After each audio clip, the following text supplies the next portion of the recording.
네, 이런 사이다처럼 시원한 발언으로 대학생들의 속을 뻥 이렇게 뚫리게 해주셨는데요. 이제 이재명 후보님을 아주 힘찬 박수로 모시도록 하겠습니다.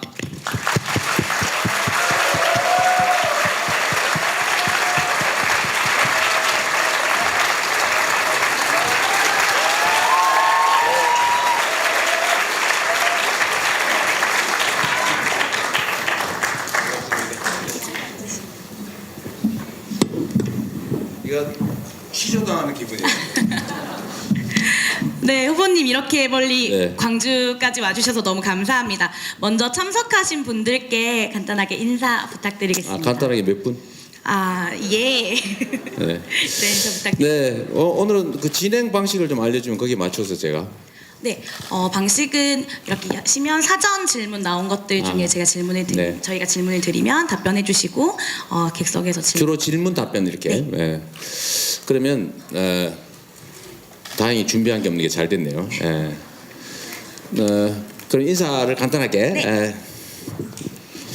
제가 이게 광주에 왔으니까 광주식으로 제가 여러분이 원하는 바대로 제가 따르도록 하겠습니다. 제가 오다가 광주 민중항쟁도 그걸 이제 보고 왔어요. 여러분도 혹시 아시나 모르겠는데 제가 일베 출신인 거 아세요? 몰랐어요? 제가 출신이 이제 일베 출신입니다. 일베 출신. 일베 혹시 이 중에도 있으시죠? 꼭 뭐 안 나타내도 됩니다. 숨기고 하는 거지 원래 일베는.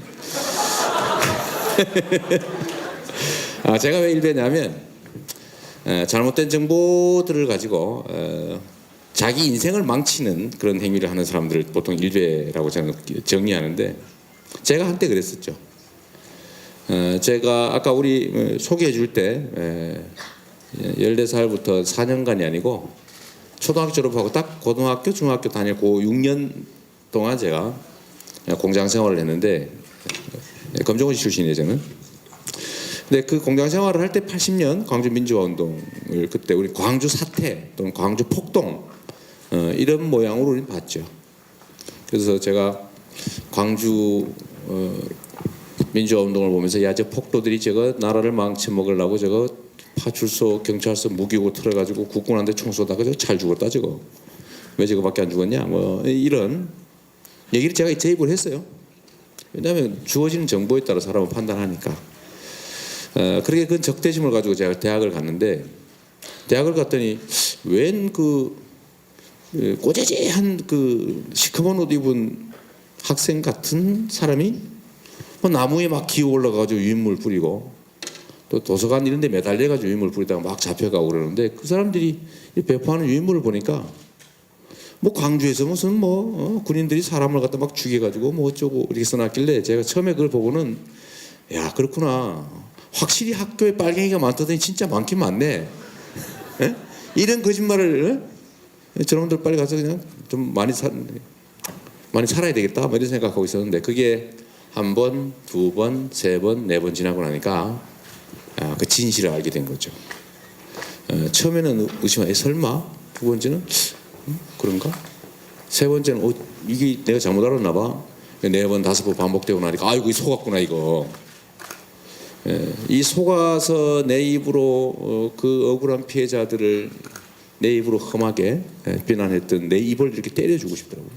그 정도가 아니라 수치스럽고 한스럽고 억울하고 내가 몇 년 동안 그 가해자들에게 놀아나가지고 그 억울한 피해자들한테 똑같이 가해를 하고 있었잖아요 제가. 사람이라는 게 얼마나 이게 약한 존재인가를 그때 알았죠. 사람이 이게 지가 똑똑한 것 같지만 입력되는 정보에 따라 전혀 다른 사람이 될 수 있거든요. 참 제가 많은 걸 깨우치게 됐는데 그 일 때문에 저는 이제 인생을 바꿨죠. 인생을 바꿔서 제가 공장을 다니면서 겪었던 그 아픔. 저는 장애인입니다. 보기 멀쩡하죠? 멀쩡하죠? 근데 거의 한 반 정도로 망가졌어요. 코도 냄새를 잘 못 맡고 후각 상실, 귀도 잘 안 들려요. 아주 어릴 때부터 공장을 다니면서 소음에 노출이 하도 많이 돼서 팔도 이렇게 휘었죠. 프레스에 눌려가지고 이 성장판 손상으로 비틀어졌어요. 이러면서도 단 한 푼의 보상도 못 받고 살았는데 이거 저는 당연한 줄 알았다. 대학을 다니면서 소위 의식화 세상을 좀 알게 되고 내가 왜 이렇게 바보 짓을 하고 살았던가라고 하면서 세상을 완전히 반대쪽에서 보기 시작한 거예요. 그래서 내 인생이 바뀌었죠. 그래서 결국은 지금 보이는 이 모양으로 살게 된 거죠. 사법시험 합격한 다음에 뭐 판검사 이런 거보다는 인권 변호사로 시민운동가로 뭐 가끔씩 감옥도 좀 가고 가끔씩 수배도 좀 되고 전과도 많이 생기고 이렇게 살았는데 제가 최근에 이제 성남시장을 하면서 결국 나름의 성과를 인정받아서 소위 대선 후보로 불려 나와서 이제 여러분 앞에 이렇게 서 있습니다만 제가 이걸 보면서 느끼는 게 있어요. 이 지배자들이 어떻게 다수의 국민들 소위 대상자들 그들이 볼 때는 피지배자들이죠.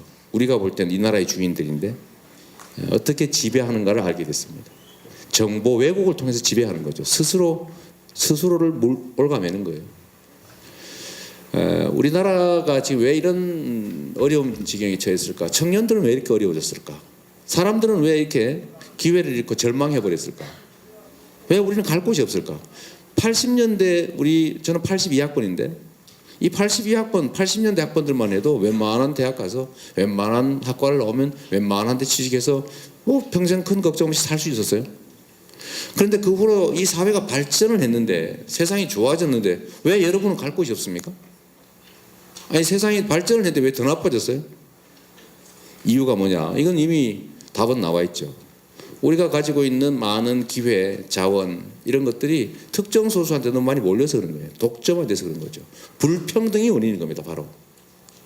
우리의 사회가 가지고 있는 기회의 총량이 줄어든 것이 아니라 그건 끊임없이 늘어나는데 많은 압도적 다수가 그 기회를 잃어버리고 미래가 사라지고 결혼도 하기 싫고 애도 낳기 싫고 그래서 세계 최저의 출산율을 자랑해서 한 300~400년 후면 멸종할 그런 민족이 된 이유는 기회 불공평, 편중 때문이죠. 그런데 이 기회와 자원을 편중되게 가지고 있는 이 소수가 어떻게 이 다수에게 피해를 끼치는 이 제도, 이 현실을 그대로 유지할 수 있을까? 그것도 1인 1표의 민주주의 국가에서 어떻게 가능해요? 우리 맨날 억울하다고 하면서 못 고치잖아요. 이번에 한번 고쳐봤죠. 박근혜 한번 내쫓아봤잖아요. 그죠? 여러분 고생하셨어요. 진짜 큰일 했습니다. 박수합니다. 이렇게 결정적인 순간에 폭발적인 에너지로 그야말로 혁명을 일으키기도 하지만 뭐 평소에 대체적인 경우에는 자기 삶을 올가매 있는 이 제도들이나 현실을 못 바꿔요. 방법은 딱 한 가지. 제일 좋은 방법. 잘못된 정보로 사람을 속이는 거죠. 제가 재벌 대기업들 증세를 해가지고 440개 기업만 8% 증세하면 1년에 15조 원씩 생긴다. 이거면은 대학생들 완전 반값 등록금 하는데 3조 원밖에 안 든다. 지금 4조 원 정도 쓰고 있으니까 한 3, 4조 원이면 반값 할 수 있고 한 10조 원이면 싹 공짜로 다 할 수 있죠. 남아요, 남아. 이 엄청난 예산을 확보하기 위해서 특정 소수의 재벌 대기업들이 돈이 너무 많이 가지고 있으니까 이게 경제 순환이 안 되지 않습니까? 이게 경기 침체의 원인인데 이 증세해야 된다 이렇게 얘기하면 그 증세로 인해서 혜택을 볼 우리 국민 다수는 이재명 보고 저 사람 미쳤다 저거. 저 증세하자 그런다 저거. 반기업가다 이렇게 얘기하죠. 다 그렇게 속아져 있거든. 세뇌되어 있거든요. 결국은 소수의 특권층들이 다수의 국민들을 통제하는 가장 좋은 방법은 정보의 왜곡입니다. 잘못된 정보를 끊임없이 반복적으로 입력을 하면 사람이 변해요. 그래서 자기 발등을 계속 찍고 있어요. 이렇게. 이럴 때 한번 웃어주는 건데. 네? 그러니까 자기가 자기 발등을 찍는지도 모르고 계속 그 행위를 하는 거죠. 그래서 제가 정말 이 정보란 중요하다. 네. 정확한 정보가 공유되는 게 정말로 중요하다는 생각을 했고 제가 그래서 열심히 SNS하고 우리는 언론이나 이런 데 잘 안 써주니까 나쁜 거나 쓰고 그러죠. 네, 그 결국은 제가 대학을 갔을 때 교정에서 이 한 몇 수십 장의 유인물을 뿌리고 감옥을 1년씩 살았던 그 선배들 때문에 대한민국이 바뀌었죠. 네, 정보는 정말로 중요하다. 소통은 정말로 중요하다 생각합니다. 그래서 제가 오늘 민중 항쟁도 그걸 보면서 아 내가 저것 때문에 내 인생이 바뀌었지 이런 생각이 들었어요. 자 정리해서 지금 탄핵으로 박근혜 대통령을 내쫓는 역사를 우리가 만들어냈습니다. 위대한 국민들입니다. 촛불로 어떤 사람도 희생되지 않고 사실 희생자가 한 명 있었습니다. 혹시 아세요? 이 촛불 혁명 과정에 누군가가 죽었다는 사실. 정원스님 한 분이 소신공양하셨죠. 분신자살 하셨는데 잘 몰라요. 그게 좀 이유가 있을 겁니다. 너무 과격하게 될 수가 있기 때문에 사실은 좀 덮은 측면이 있죠. 그래서 진짜 소신공양하시고 가셨어요. 그냥. 또 하필이면 그분이 유언을 나한테 써놔가지고 진짜로 이재명 어쩌고저쩌고 유언을 또 써놓은 게 있어서 하여튼 그러나 그분 뺀 나머지 단 한 명의 부상자도 희생자도 없이 일국의 대통령을 내쫓는 거대한 혁명을 1차적으로 완성했습니다마는 우리가 분명하게 해야 될 거는 이게 끝이 아니다. 이거 시작이죠. 우리가 누굴 내쫓기 위해서 이 일을 했습니까? 그건 하나의 수단이죠. 우리가 진짜 원한 거 공정한 나라를 만든 거예요. 그 공정한 나라를 만든 얘기를 오늘 여러분과 함께 나눠보겠습니다. 반갑습니다. 감사합니다. 얘기가 너무 길었나요? 아, 네. 감사를 잘 들었습니다. 후보님 잠시 양해를 좀 구하고 싶은데요. 네, 뭐 마음대로 하세요, 지금부터. 오늘 만나러 오신 게 저희 대학생들이잖아요. 네. 그래서 오늘 많은 분들이 와주셔서 뒤쪽에 자리가 없어서 서 있는 대학생들이 있어요. 네. 그래서 더 가깝게 그리고 이 긴 시간 동안 더 잘 소통할 수 있도록 뒤쪽에 대학생들이 앞쪽에 있는 무대 바닥에도 올라오시죠. 앉을 수 네. 있도록 그럼요. 해주시면 좋겠습니다. 그래서 뒤쪽에 서 계시지 마시고 앞쪽 무대에 오셔서 편하게 앉아서 들어주시면 너무 감사하겠습니다. 네, 저 이동하시는 동안 좀 올라와 주세요. 네, 이쪽에 편하게 다 와서 앉으시면 좋겠고요. 네, 편하게 앉으시는 동안 저 여쭤볼 게 좀 있는데요, 네. 후보님. 지금 더불어민주당 국민 경선 중이잖아요. 네. 더 많은 분들이 참여하고 싶은데 사실 방법을 몰라서 못 하시는 분들도 있는 것 같아요. 안내 좀 할까요? 네, 간단하게 안내해 주시는 동안 이렇게 편하게 자리에 앉아 주시면 좋겠습니다. 네, 이번 대선은 사실 대한민국의 운명을 정하기도 하겠지만 모든 국민들의 삶이 개선되느냐 현상을 유지하고 또 더 나빠질 거냐가 결정나는 중요한 시기죠. 지금 이번 촛불 혁명 1차 탄핵 결정 나고 난 다음에 지금 열흘 동안 지금 현재 경선 선거인단을 모집 중입니다. 혹시 아시죠? 1811에 1000번, 1811에 1004번 등록하시고 아무나 해도 됩니다. 아무나. 한국 국적이 있으면 아무나 가능하고 좀 많이 신청해 주시고 뭐 이게 여러분들 다 아시겠지만 사실 이게 민주당 경선이 대한민국 양궁 대표 선발 대회라고 불러요. 여기 결판 나는 거죠 거의 사실은. 그래서 여러분들의 의사가 좀 관철되는 정말 여러분들의 의사가 반영되는 제대로 된 나라 만들고 싶으시면 여러분의 권한을 행사하십시오. 제가 보기엔 최대 200만 명을 넘지 않을 거고 그중에 한 60% 투표하면 120만 명 투표할 텐데 인구의 한 3%가 투표하는 거죠. 인구의 3%. 100명 중에 3명이 대한민국 운명을 결정합니다. 거기에 많이 참여해 주십시오. 고맙습니다. 네. 그리고 막간에 우리 잘 안 하시겠지만 우리 국회의원 분이 저를 좀 도와주실 겸 하셨는데 유승희 의원님 얼굴 한번 보여주시죠. 우리 삼성 국회의원이십니다. 네, 서울. 그리고 이재명 시장이라는 후보 옆에는 국회의원들이 많지가 않아요. 소수정예. 한 분 더 오셨을 것 같은데 우리 재윤경 의원 안 오셨나요? 그러니까 가셔버리는 모양이다. 주빌리 은행이라고 빚 갚는 은행을 하시는 분이 계세요. 지금 여기는 안 오신 모양입니다. 네, 감사합니다. 박수 안 쳐도 돼요. 아깝게. 네, 오늘 강연에는 이제 사전에 수합된 이런 질문들을 시간 관계상 몇 가지만 사회자들이 추려서 질문하고 네. 후보님이 답변을 듣는 이런 형태로 진행을 하려고 합니다. 그래서 이런 사전 질문에 대한 답변이 끝난 이후에는요, 이제 현장 질문에 대한 답변을 이어 나가도록 하겠습니다. 그래서 저희가 이제 시간 관계상 사전 질문에 대한 답변은 5분 내로 좀 5분 내로. 해주시면 개당 감사하겠습니다. 5분 내. 네. 이거 엄청 위험한데 사실 오늘 7시부터 원래 광주 만민에 1000명이 모여서 이제 후보들 불러서 즉석 질문을 하는 그 토론회가 있었는데 저는 좋다고 만세 부르고 왔는데 안 하는 분이 계셔가지고 취소됐어요. 그래서 질문은 오늘 결국은 제가 그걸 당하게 됐네, 그죠? 예, 그냥 오늘 그 두 가지를 동시에 하는 걸로 여러분이 질문 주시면 제가 모르는 건 제가 모른다 그러면 되지 뭐, 그죠? 사람이 다 할 수 없잖아요, 그죠? 예. 자유롭게 하십시오. 예. 첫 번째 질문입니다. 여기 계신 대학생 모두 궁금해하실 것 같은데요. 행복한 대학생이 되기 위해 필요한 것은 무엇이라고 생각하시며 그런 대학생들을 행복한 대학생들로 만들기 위한 공약은 어떤 것이 있는지 좀 궁금합니다. 5분. 네. 저는 대학을 행복하게 다녔어요. 저는 공장 생활 소위 소년 노동자로 살고 장애도 입고 뭐 아주 나쁜 환경이었지만 그래도 결국은 그때 당시 기회가 있어서 그 기회를 어쨌든 힘겹게 다 하나씩 성공해서 지금 이 자리에 와 있습니다. 대학도 갔고 뭐 사법시험도 합격했고 하여튼 선택해서 이 길로 왔죠. 그런데 지금의 대학생들을 포함한 젊은 세대를 보면 참 답답합니다. 저는 딱 여러분 나이에 아들이 둘 있어요. 군대를 제대하고 지금 3학년, 4학년 그렇게 복학해 있습니다. 제가 볼 때마다 한숨이 나옵니다. 아이고 이러면 어떡하지. 사회는 분명히 좋아졌는데 왜 이렇게 젊은이들만 더 나빠졌을까.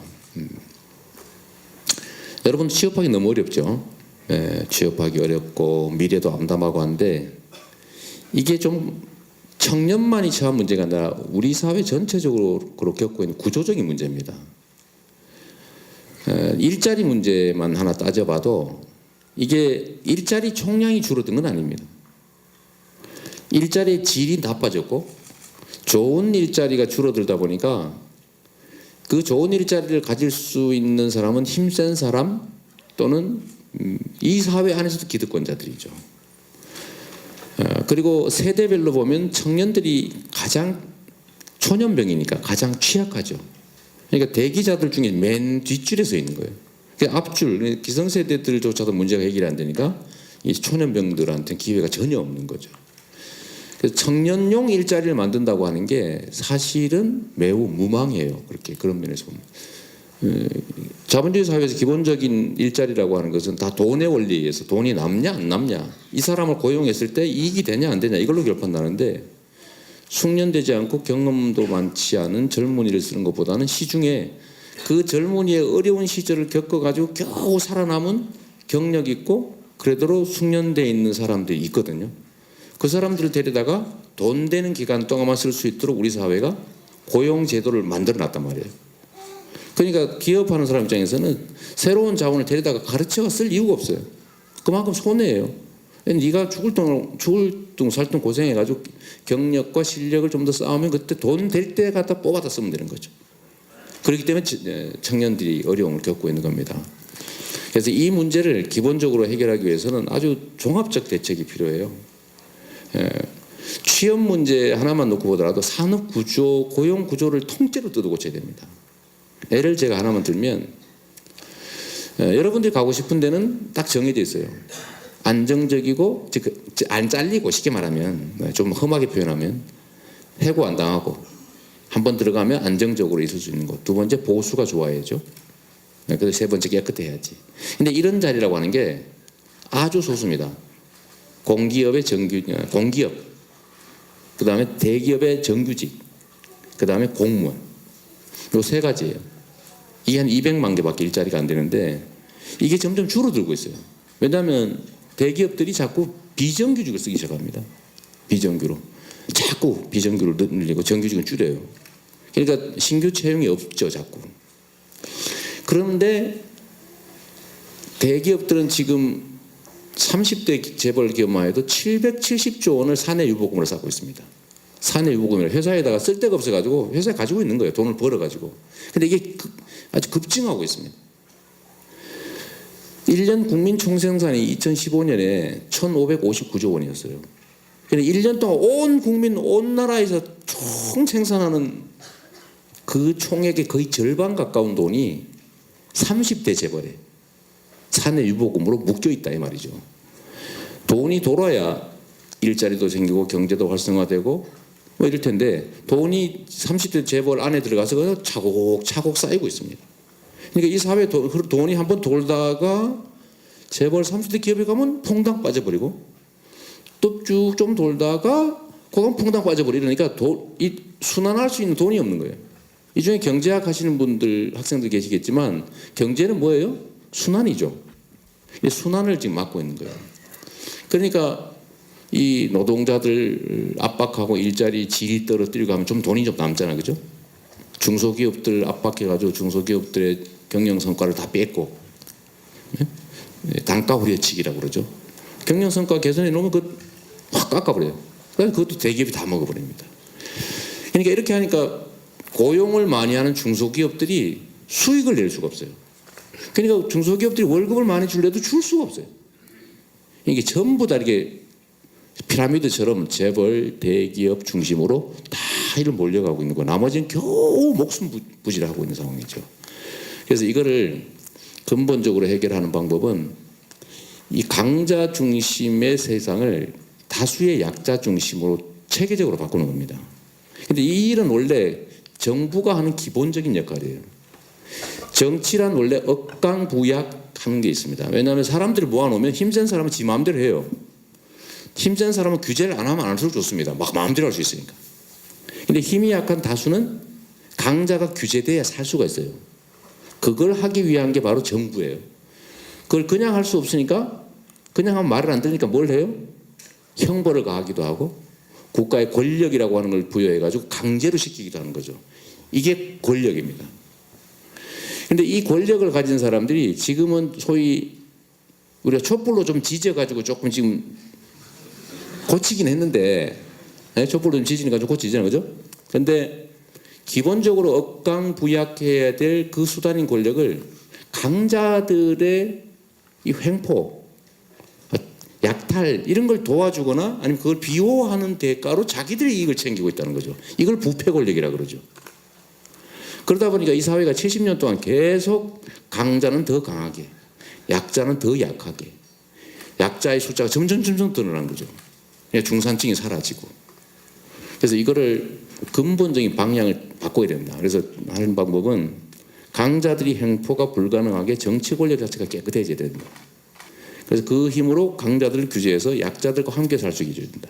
경제적 영역으로 본다면 자꾸 쓸데없이 많이 쌓고 있으면서도 욕심이 끝이 없어서 야 이번에는 70조 가지고 있으니까 이번에 100조를 한번 채워봐야지. 그래서 30조를 채우려고 그냥 수백만 명한테서 그냥 뜯는 거죠.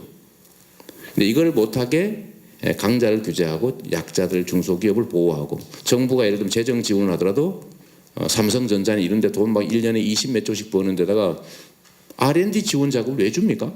원래 돈 벌다고 잘하고 있는데 더 주면 그거 쌓기만 하잖아요.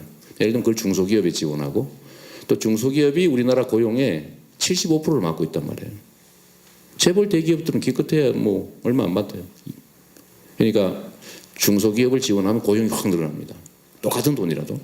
그다음 노동자들을 보호해야죠. 그래서 노동자들을 탄압하지 못하게. 노동자들을 보호해주면 지금 우리나라 법정 근로시간이 40시간 아니에요? 더 이상 일 시키지 마라. 더 이상 일 시키려면 새로 뽑아라. 라는 뜻으로 더 시키려면 월급을 반 더 주라. 50% 더 주라고 돼 있잖아요 지금. 그런데 50%를 주는 게 아니라 더 싸요. 초과 근로를 시키면, 연장 근로를 시키면. 그러니까 다 연장 근로 하고 있어요. 이것만 못하게 해도 일자리가 수십만 개 순식간 늘어나죠. 그래서 그런 거 1.5배 제대로 지급하게 하고 52시간 이상 일하는 거는 처벌받는 거니까 52시간 이상 일만 못하게 만들어도 일자리가 33만 개가 생겨요.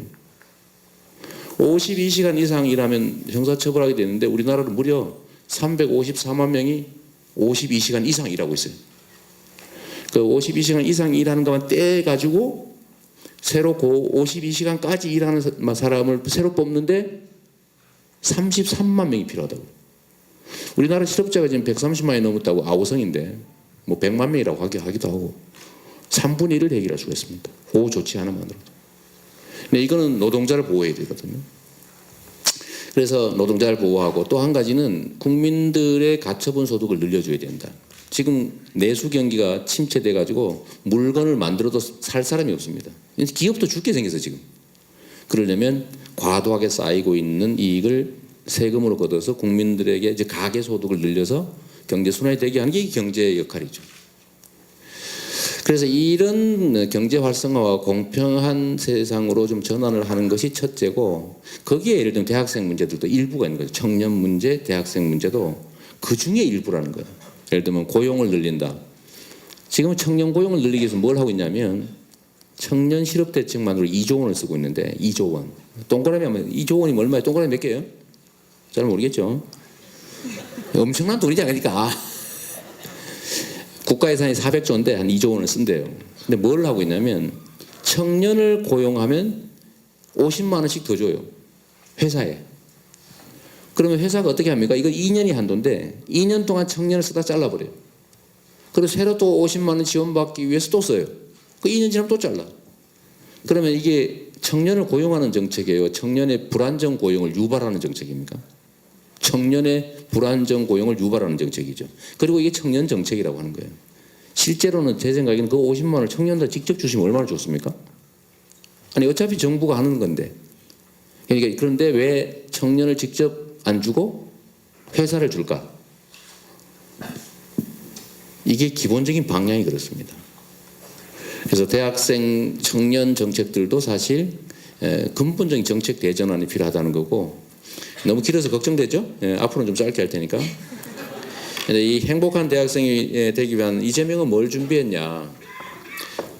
첫째로는 학교에 다닐 때 재정 부담이 적어야 되겠죠, 그죠?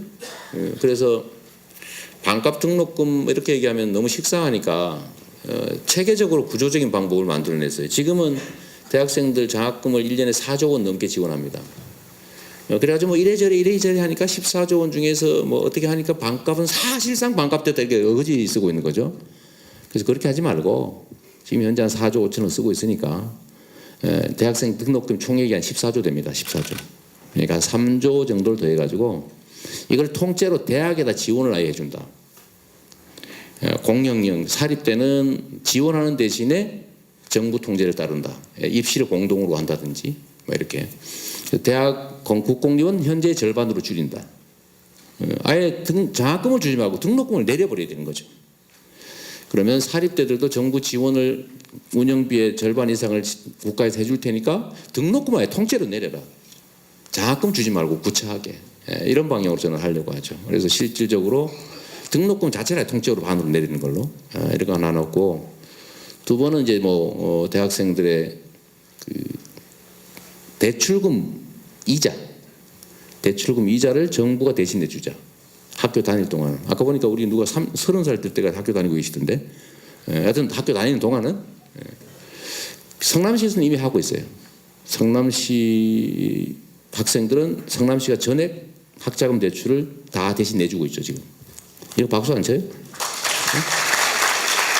근데 국가가 하는데 돈 얼마 안 됩니다.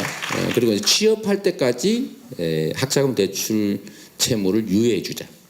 취업할 때까지. 이거 많이 해요. 그래도 죽을 때까지 할 수는 없고 뭐 한 5년, 10년 이렇게 정하면 되겠죠.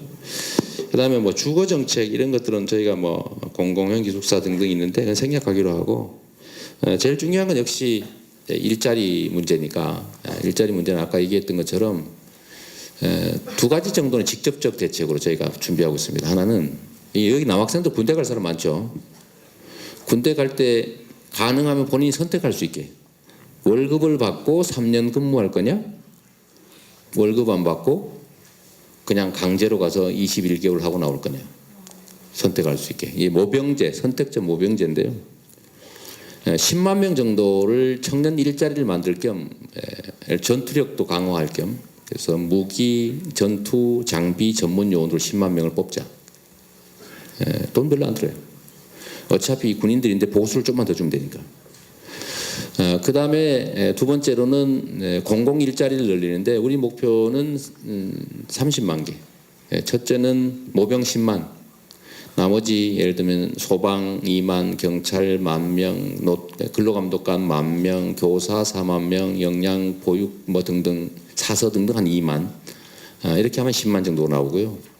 그 다음에 복지 일자리 10만, 30만 정도를 저희 만들 생각이고 또 우리 대학생들 어떨지 모르겠지만 저는 산업기관요원 지원제도라고 해서 중소기업을 가면 보수가 작아서 잘 안 가려고 그러잖아요.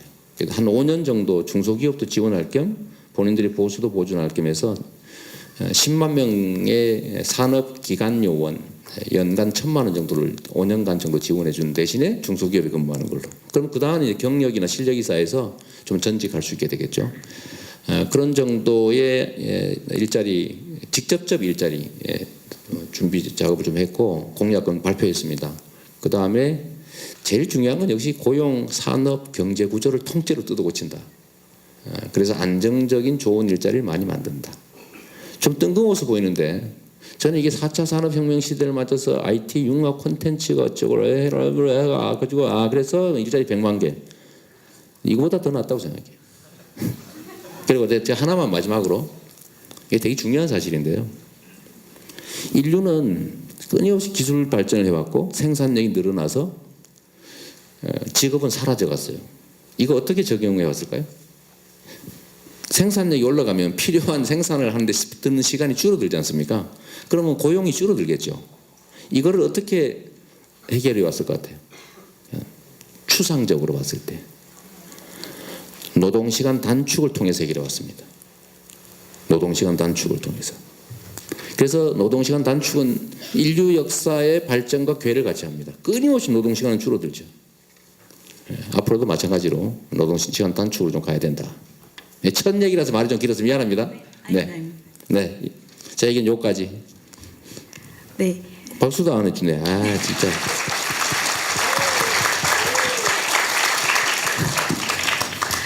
네, 답변에서 2번, 3번 질문도 다 같이 답변을 그럴 해주셨어요. 것 같아서, 네. 네, 그래서 굳이 뭐 끊지 않았어요. 바로 네 번째 질문으로 넘어가도록 네, 하겠습니다. 네, 정말 속 시원한 이런 답변이었던 것 같습니다. 네, 네 번째 질문입니다. 네, 수의대 학우분의 질문인 것 같아요. 네, 수의대. 네. 네, 저는 고향이 성남입니다. 아, 그래요? 네, 제 고향 제가 아니라요. 이 질문하신 분이. 네, 그래서 나름 아재 개그. 네, 제 고향 성남에 전국 최대 가축 시장이 있습니다. 네. 이 가축 시장을 현대화하신다고 들었는데 요즘 화제가 되고 있는 개고기 문제 그리고 동물 복지에 대한 전반적인 이런 생각을 좀 들어보고 싶습니다. 네. 또한 구제역 AI가 이번 겨울에 만연했었는데요. 이런 동물들이 생매장 당하고 이런 끔찍한 일들이 있었는데 현행 방역 위생에 대한 의견과 가지고 계신 생각 그리고 수의극 개설에 대한 의견을 좀 듣고 싶다고 합니다. 와, 이렇게 지금 이러니까 안 올라 그러지. 우선요 우리 성남 출신의 우리 아까 질문하신 분들 여기 계세요? 물어놓고 어디 가버린 모양인데? 네, 약간 줄여서 해야 되겠다, 그죠? 성남에는 모란시장이라고 하는 데가 있어요. 아시겠지만 전국의 최대 규모, 대한민국 최대 규모의 오일장입니다. 오일장. 개고기 시장 아니요. 오일장인데 한 3만 명, 많게는 10만 명씩 옵니다. 엄청난 대규모의 재래시장, 오일장이에요. 근데 하필이면 그 입구에 딱 입구에 개고기 파는 사람들이 한 10집, 한 22집이에요. 22집. 그게 제일 먼저 눈에 띄는 거예요. 딱 가면. 그래서 제가 메일이 있는데 전 세계에서 별 희한한 이런 글씨도 있구나 라고 생각되는 메일들을 엄청나게 많이 받습니다. 뭐 자꾸 메일 여러분 막 하루에도 수십 개씩 와 있어요. 그렇다고 제가 공용 메일인데 버릴 수도 없고 그게 뭐냐면 저는 개고기 좀 못 팔게 해라. 또 일부에는 야 이 야만인 시장아 뭐 이런 내가 영어를 잘 못하긴 하지만 이상한 말 못하지만 욕이에요 욕. 전 세계에서 옵니다. 그러니까 성남시 이미지도 안 좋고 또 하필이면 개를 거기다 쭉 가둬놓고 막 거기서 꺼내다가 안에서 잡고 이래요. 보이지는 않지만 그래서 너무 잔인하고 성남시 이미지도 많이 버리고 해서 그렇다고 해서 개고기를 먹는 게 불법도 아니고 잡는 게 불법도 아니어서 규제도 안 됩니다. 아주 여러분 합법, 불법, 비합법 이거 아세요? 불법도 아니고 합법도 아니고 그 법 외에 있는 게 있어요. 비법지대. 이 개고기가 딱 그겁니다. 이건 가축이 아니기 때문에 도축도 못해요. 도축장도 못 갑니다. 그러니까 개인적으로 잡아요. 개인적으로 잡는 게 불법이 아니에요. 그러니까 법 밖에 방치해 놓은 거죠. 이게 잘못된 거죠, 사실은. 그래서 저희가 한 3, 4년 동안 계속 그 대화하고 노력해서 최근에 그걸 철수하고 있습니다. 그래서 박수 많이 받고 있죠. 야, 저걸 없애다니. 박수 쳐주는 거예요. 그래서 지금 이게 가축 시장은 아니고 전통 오일장의 일부를 차지하고 있는데, 여러분들이 성남의 모란장 하면 개 시장을 떠올릴 만큼 이게 이미지는 정말 나쁘죠. 그래서 이거를 지금 현재 없애는 중입니다. 일단은 잡지 못하게 개를 이렇게 전시를 못하게 하는 것까지 하고 있고, 동물 정책이라고 하면 대개는 또 이게 먹는 우리 가축에 대한 정책하고 반려동물에 대한 정책, 또 야생동물에 관한 정책, 이번 많잖아요, 그죠? 아마 이분 얘기는 반려동물 정책 얘기인 것 같아요. 반려동물에 대한 정책은 지금까지는 그냥 뭐 재미로 데리고 키우다가 버리는 거, 길에다 버리죠, 이렇게. 근데 지금은 많이 바뀌었죠. 우리와 삶을 같이 하는 동반자, 반려자가 아니고 반려동물, 이렇게 바뀌어서 이제 이 소위 반려동물에 대한 시각도 바뀌었고 취급도 많이 바뀌었어요. 그러니까 함부로 하다가 이제 큰일 납니다. 이번에 쫓겨나신 이분, 이분이 그 뭘 놔두고 갔잖아. 다른 짐은 다 챙겨갔는데 진돗개국은 놔두고 간 거예요. 11마리인가 된다며요. 새끼를 낳았다고? 처음엔 뭐 좋다고 막 3마리 가지고 막 선전하고 하더니 그걸 버리고 가버린 거예요. 유기견을 만들어버린 거예요, 유기견을. 다행히 청와대에 버렸으니 다행이죠. 그래서 이런 유기동물, 동물에 대한 애정이 없는 거죠. 선전이나 하고 귀찮으니까 버리고 가버린 건데, 이 동물보호정책도 여기 이런 우리 국민들의 예를 들면 의식 수준에 맞춰서 많이 바뀌어야죠. 그래서 개고기 먹느냐 마느냐 하는 논쟁까지도 이제 확산될 겁니다. 그래서 동물보호정책은 일단은 유기동물 생기지 않게, 이게 물건이 아니다, 생명체다, 우리와 정서적 교감을 나누는 숨쉬는 생명체다 라고 하는 생각을 해야죠. 그래서 버리는 거 못하게 해야 돼요. 유기동물 안 생기게. 두 번째, 유기동물이 생기면 요새는 다 죽이잖아요. 찾아주고 한 열흘 놔뒀다가 아니면 다 죽여요. 안락사시켜요. 그러지 말고 이거를 새로운 주인을 찾아주자.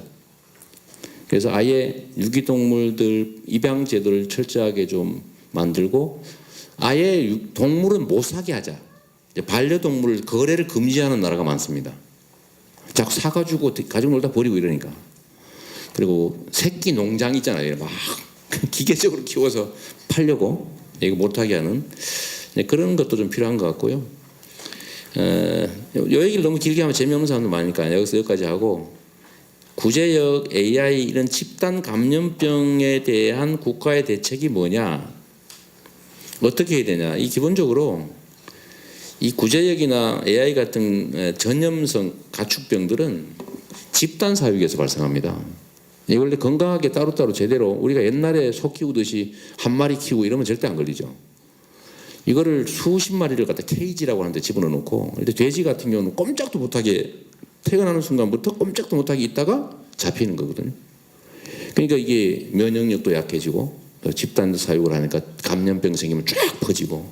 근데 인간들이 지은 죄가를 지불하는 거죠, 사실은. 그래서 이런 집단 사육 방식을 바꿔야 된다라고 하는 운동이 있습니다. 이들도 생명체다. 그리고 그게 결코 인간의 건강에 유익하지 않다라고 하는데, 거기까지 갈 수 있을지 모르겠는데 저는 장기적으로 그렇게 할 필요가 있다고 봐요. 좀 더 나아가면 이 그러니까 식육의 습관들을 좀 줄일 필요가 있다. 식육 양을. 그 별로 건강에 안 좋대요.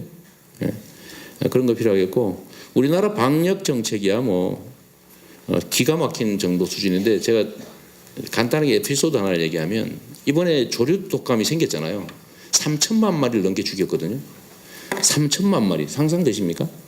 조류를 3천만 마리를 땅에다 묻었어요. 3천만 마리를. 아마 산을 쌓아둘 될 정도로. 그런데 이거를 초기에 막았으면 확산이 안 되는데 제가 황당한 경우를 당했어요.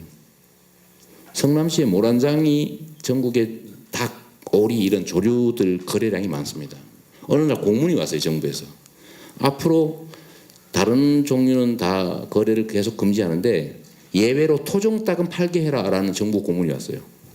그래서 아니 토종닭은 AI 안 옮기냐?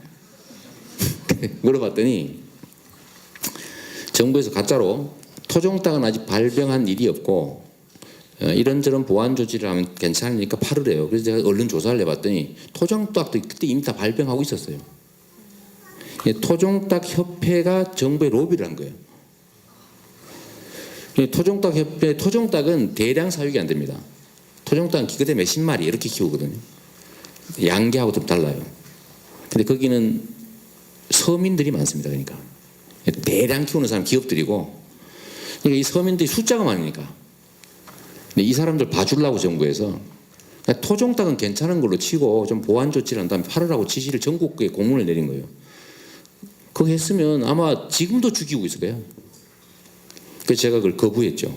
저는 원래 거부 전문이잖아. 정부에 시켜도 거부합니다. 그래가지고 제가 언론 플레이를 했죠. 이거 말이 안 된다. 미쳤다. 그랬더니 언론 또 취소했어요. 취소를 하니까 전국에 토종닭 키우는 사람이 성남시로 몰려온 거예요. 그 나보고 정부에 요구한 걸 취소하라 이거예요. 아니면 네가 토종닭을 다 사라. 제가 돈이 어디 있습니까? 그런 예산도 없다. 그래 뭐 한 일주일 열흘 넘게 싸웠는데 이런 식으로 정부 행정을 해요. 정부 행정을. 그래서 닭이 오리 3천만 마리를 넘게 죽인 거죠. 옛날에 메르스 있죠, 메르스? 그때도 병원이 발견되면 병원을 얼른 잡아가지고 싹 봉쇄를 해야 되는데 그 삼성병원이었잖아요. 삼성의료원 세잖아. 쉬쉬 한 거예요. 쉬쉬. 거기서 계속 터진 거예요. 여기서. 이 정부 정책이 이래요. 왜 삼성병원의 메르스 발병 사실을 숨겼을까요? 왜?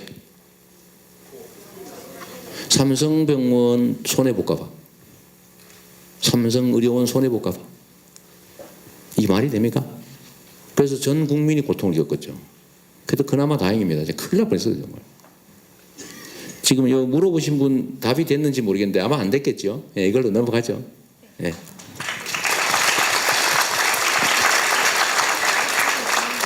아 그래요. 아 감사합니다.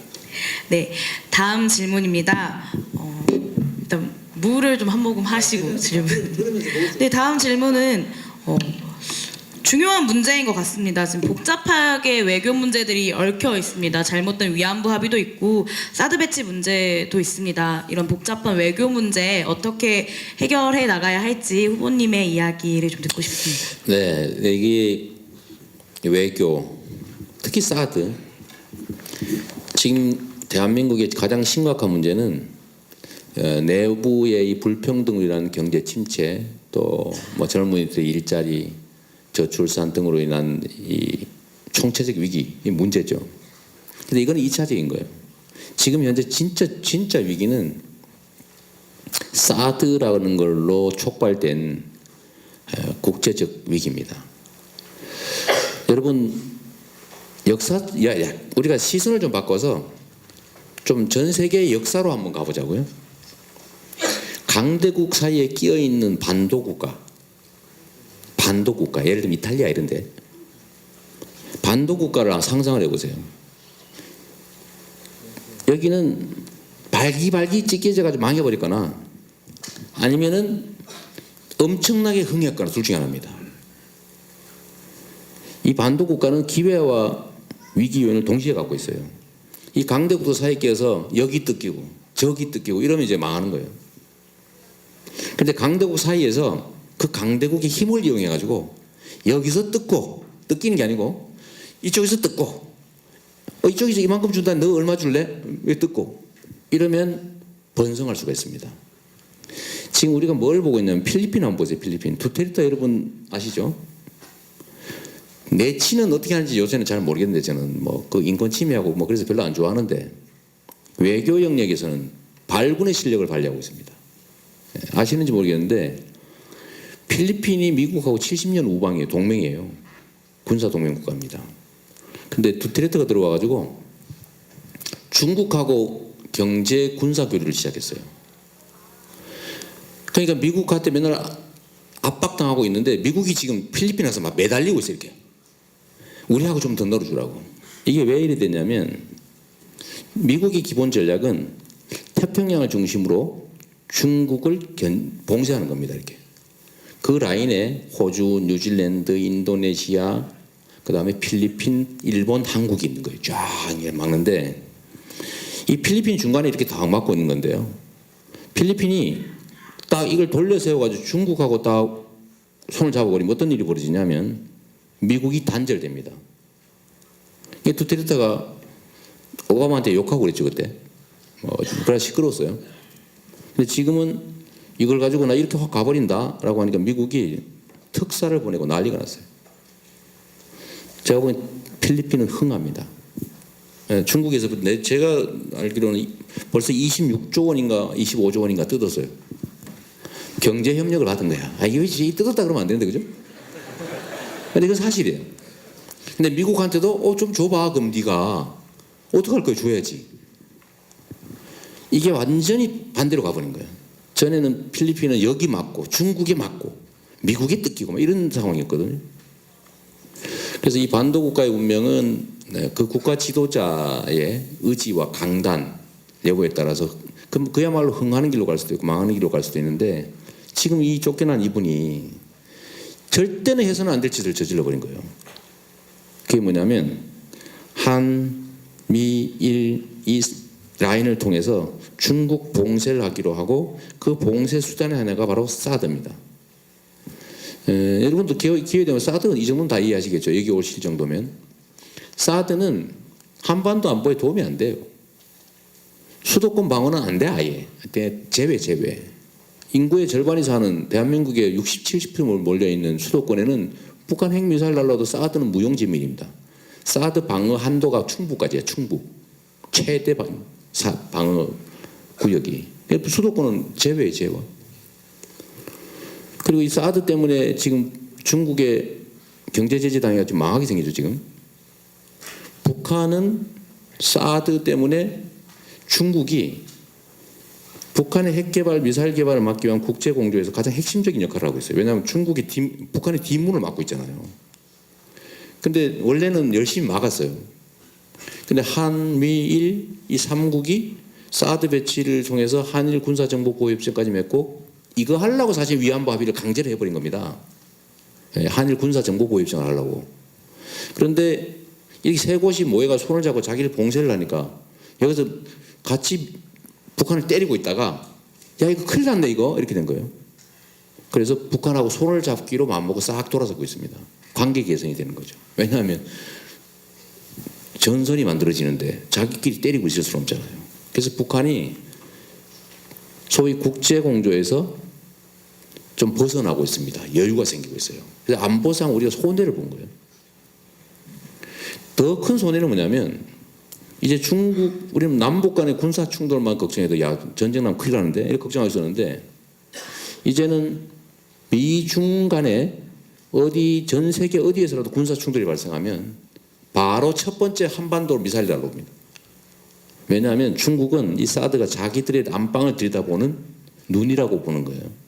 실제 그런 목적이 맞고. 그러니까 전쟁이 시작되거나 군사 충돌이 발생하면 어디부터 때립니까? 여러분 동네에서 싸움 안 해본 모양이죠. 싸움 이렇게 눈을 찔러야 되는 거야. 그럼 끝이야 그러면. 이 때리는 상관없어요. 그 다음에 일단 눈을 타게 해야 되는데 모래 확 끼얹고 말함이 많이 나오잖아요. 이렇게 눈을 가리는 거예요. 미중 군사 충돌을 걱정하게 되는데 떠오르는 거 없습니까? 지금 오늘 기사에 났는데 한반도의 사드 문제를 놓고 한국 정부는 빨리 하라고 막 그러고 있는데 중국하고 미국이 담판을 들어갔습니다. 중국하고 미국이 한반도 사드 문제를 놓고 자기들끼리 담판에 들어갔다고요. 이것은 많이 보던 장면 아니에요? 어디서 보던 장면이에요? 구한말에 보던 장면입니다. 구한말에. 이 짓 하다가 식민지 됐어요. 즉 강대국의 대리전장으로 바뀐 거예요. 지금 대리 전장의 초입에 들어섰습니다. 이 상태에서 우리가 봉합할 수 있느냐? 봉합 불능입니다. 이 상태를 사드를 배치를 해놓고 주변 국가의 관계를 개선해가지고 다시 간다? 안 됩니다. 첫 단추가 잘못 깼기 때문에 이 첫 단추를 잘못 깨는 단추 안 깨는 옷이구나 이거. 이 첫 단추를 잘못 깨면 아무리 옷을 잘 입어도 옷이 아니에요. 그래서 이럴 때 정말로 중요한 우리가 지켜야 될 원칙이 있습니다. 강대국 사이에 끼어 있는 약소국은 이걸 꼭 지켜야 돼요. 자국 이익 중심의, 즉 국익 중심의 자주적 균형 외교를 해야 된다. 절대로 흔들리면 안 됩니다. 이명박도 지켰다니까요. 그 감옥 보내야 될 친구인데 이 양반 가고 나면 그 다음에 그 양반을 글로 보내려고. 네. 거기다가 전두환이까지 보내주면 더 좋겠지. 근데 이명박 때도 이 사드 배치해라 요구가 계속 있었어요. 저희 미국의 미사일 방어 체제 MD라고 하는 건 뭐 수십 년 전부터 해둔 거니까. 근데 이걸 이명박 그 참 못난 인간도 막 안 했다니까요. 그래서 박근혜는 해버렸어요. 더군다나 지금은 올 11월에 배치한다고 그러고 지금 대선 조기 대선하면 저 같은 사람이 되면 못하게 할 거 아니에요. 그러니까 지금 막 설치하고 있어요. 일단 발사대부터 싣고 와서 지금 아무것도 안 됐는데 발사대 싣고 와서 발사대 야도관이 돼. 손 딱 찍는 거 지금 나 들어왔다. 이게 이 나라입니까? 그래서 이 사드 문제는 우리가 생각하는 것처럼 단순치가 않습니다. 이거는 정말 구한말의 위기, 한반도가 열강들의 대리 전장으로 전락하는 시작 지점이에요. 정말로 심각한 문제입니다. 이거를 정치인들은 말하지 않죠. 표 떨어지니까. 국민들의 상당수는 사드 배치해야 된다고 주장합니다. 여론조사하면. 왜 그럴까요? 아까 얘기했던 거죠. 1배. 잘못된 정보가 계속 입력되고 있는 거예요. 북핵을 막아야 된다. 북핵을 막기 위해서 사드가 필요하다고 계속 방송으로 떠들고 새누리당 뭐 바른당인지 자유당인지 이런 데는 막 계속 그 얘기하죠. 민주당은 전략적 모성 이런 얘기하면서 아무 말도 안 하죠. 이재명 같은 이 못난 표 계산 안 하고 천방지축으로 뛰는 인간 몇이서 얘기를 하니까 진실이 잘 전달이 안 되는 겁니다. 그래도 아는 사람은 맞아 라고 하지만 대부분의 사람들은 텔레비 방송 나오는 거 보고 맞아 저 이재명이 저 새끼 발갱이야. 역시 발갱이 맞아 뭐 이러고 있는 거잖아요. 그죠? 그래서 이게 좀 깊이 생각해야 될 우리 대한민국 운명이 걸린 일이다. 좀 그 말씀 꼭 드리고 싶어요. 외교는 우리나라의 존속을 그냥 존망이 달린 문제 아닙니까? 존재하느냐 망해버리냐. 근데 지금 망조도 아니지 망하는 길에 초입에 들어섰습니다. 그래서 이건 반드시 설치해도 떼내야 돼요. 저는 설치돼도 떼낼 겁니다.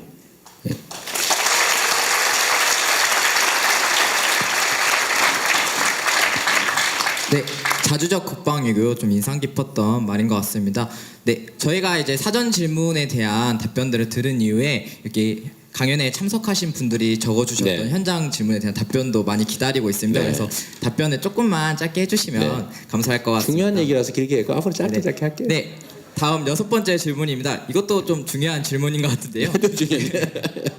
네, 박근혜 파면 이후에 이제 우리 국민들을 어떻게 통합을 위해서 어떤 일을 해야 되는지 그리고 아직 해결되지 못한 이런 국정농단 사건에 대한 해결 방안은 무엇인지에 대해서 후보님의 답변을 좀 듣고 싶습니다. 이거는 간단하게 할 수 있어요. 여러분 통합 얘기 많이 하죠. 국가는 통합되어야 되는 게 맞아요. 왜냐하면 우리가 하나의 공동체로 같이 살아가기 때문에 미우나 고우나 서로 어울려 살아가야죠. 그게 공동체입니다. 그런데 이 공동체의 질서를 깨는 자들이 있어요. 같이 살려면 같이 공평하게 살아야 될 거 아닙니까? 그렇죠? 누가 누군가한테 피해를 끼치면서 누군가의 노력의 결과물을 뺏어가면서 살면 안 되겠죠. 그런데 이 공동체 안에는 그런 자들이 있어요. 질서를 어지럽히고 수많은 구성원들한테 피해를 입히는 소수의 기득권, 특권층들이 있습니다. 이 기득특권층들은 지금 우리나라처럼 끊임없이 나라를 지배하고 부당한 불공정한 구조를 통해서 부당한 이익을 얻어왔죠. 근데 이게 걸렸어요. 그중에 이 부당한 기득권 구조의 이익을 보던 집단의 대장이 걸렸어요. 날아갔어요. 이제 날아갔는데 이들과 함께 이해관계를 같이 하던 잔존 세력이 여전히 있습니다. 사실 잔존도 아니고 몸통이 남아 있습니다. 이건 껍데기예요. 아바타라고, 아바타 빌려온 그 몸통들이 저항하죠. 왜냐하면 이제 우리가 공평등한 구조, 정상적인 사회가 되면 부당한 이익을 못 얻게 되니까 그들로서는 피해를 입는 거예요. 우리는 정상이지만 그들은 억울한 일, 자기 입장에서 당연히 저항하죠. 이 저항할 때 우리가 통합을 위해서 뭘 해야 됩니까? 그냥 놔둘까요? 그냥 아우 시끄럽구나. 아유 그래. 예. 지금 이제 삼성도에서 막 떠들고 막 이러니까 야, 이제 여기서 끝내자. 무슨 감옥을 보내니? 그냥 이선 명예롭게 불구속했다가 전직 대통령직이 난 사람을 어떻게 구속을 시키냐? 그냥 불구속해서 재판에서 풀어주든지 되더라도 사면해가지고 적당히 봐주자. 그럼 통합됩니까? 이게 본질이죠. 통합이란 공정한 질서 속에서 구성원들이 동등하게 같이 살 수 있게 만드는 게 진정한 의미의 통합입니다. 박수 주세요. 근데 우리는 가끔씩은 봉합을 통합으로 착각하는 경우가 있어요. 봉합을 비슷하잖아요, 그죠? 그래, 적당히 누르고 그래 전에 네가 100개 훔쳐 먹었지 지금부터는 50개만 훔쳐 먹어라. 에? 그걸 좀 조용히 하자 우리. 우리가 2개씩 뺏기던 거지 1개만 뺏기면 됐지 뭐. 반만 뺏기지 얼마나 좋니? 이렇게 주장하는 사람들이 있어요. 이걸 통합이라고 주장하는 사람이 있습니다. 청산이냐 통합이냐 누가 이렇게 지금 프레임을 만들고 있던데 과거에 이 잘못된 구조 기득권 구조를 청산하지 않고 어떻게 통합을 합니까? 그게 가능해요? 그게 양립 가능한 거예요 이게? 청산을 해야 진짜 통합이 시작된다니까요. 청산을 해야 진짜 통합이 가능해요. 그런데 청산이냐 통합이냐를 골라라 라는 얘기 뭐냐면 정리하지 않고 같이 살라고 요구하는 거죠. 이게 이 프레임을 만들어내는 자들이 바로 기득권자들이기 때문에 그렇습니다. 청산이냐 통합이냐 이런 논의를 하는 것 자체가 이미 그 얘기 자체에 봐줘라 라는 얘기가 들어있는 거죠. 다 봐줄 거냐 반만 봐줄 거냐 얘기는 선택이 왜 그밖에 없습니까? 청산해버려야지. 그러니까 이게 언론이나 정보의 유통에는 실제 이런 아주 무서운 비수들이 숨어 있습니다. 이런 걸 프레임이라고 그러죠. 그냥 툭 던졌는데 선택해야 돼요. 근데 둘 다 나빠. 근데 자세히 들여다보면 합당한 제3의 안이 있는데 그건 숨겨져 있죠. 그래서 우리도 진짜 통합을 하려면 철저하게 청산해야 됩니다. 이 간 사람 이 사람 말고 그 몸통인 소위 새누리당을 포함한 기득권 정치 그룹들. 그리고 진짜 이건 가짜예요. 지금 말한 이것들은 그냥 가짜예요. 진짜가 뭡니까? 진짜 이 사회의 특권 기득권자가 누구예요? 재벌이죠. 바로 그거예요.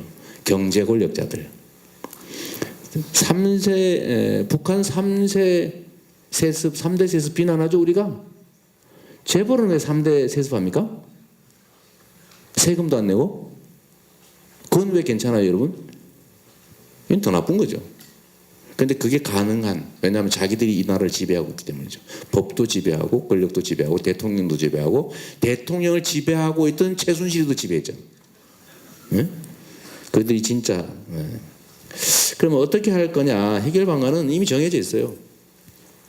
답은 다 알고 있어요. 그 답을 실행할 거냐 말 거냐만 남아있죠. 모든 이 사회의 부조리와 불평등과 불공정의 뿌리, 연원, 큰 힘의 원천은 재벌이지만 이 문제를 해결하는 첫 단추, 첫 실마리는 어디냐? 바로 정치 권력이에요. 아까 말씀드렸지만 정치 권력은 억강부약하는 게 본래 기능인데 지금 강자한테 빌붙어가지고 강자들의 횡포와 독점 이걸 지원하고 있잖아요. 그래서 부패한 권력이 됐죠. 이걸 정경유착이라고 부르죠 우리가. 그런데 경제적 강자들은 본질적으로 그런 욕망이 있어요. 제가 예를 하나 들면요, 여러분. 도둑하고 경비원이 있는데 둘이서 같이 훔쳤어요.